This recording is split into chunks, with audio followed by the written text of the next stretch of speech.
contact dans le réel avec les œuvres d'art contemporain. On a des médiations aussi qui sont proposées dans cet espace, un peu comme dans l'atelier, des interventions ponctuelles qui vont justement créer le lien entre cet art pariétal et cet art contemporain. Les visiteurs ont l'occasion d'un échange avec un médiateur qui s'est spécialisé justement dans ce domaine.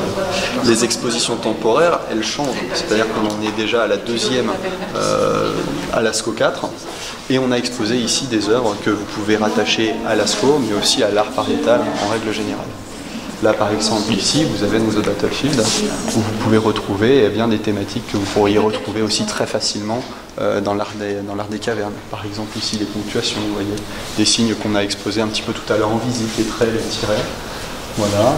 On sait que les figures féminines ont très largement inspiré nos préhistoriques, donc il n'est pas surprenant de retrouver aussi une figure féminine là-bas à gauche. Voilà.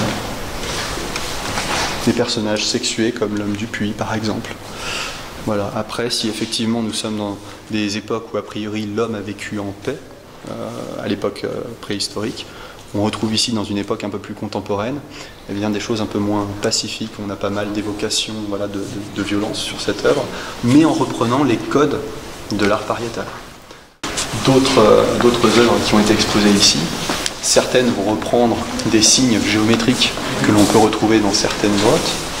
Là, on retrouve presque une évocation du tectiforme que l'on peut retrouver dans d'autres grottes de la vallée Vézère. Il y a beaucoup de signes faits à partir de traits, de tirets, de formes très universelles. Alors que derrière, vous avez une autre œuvre,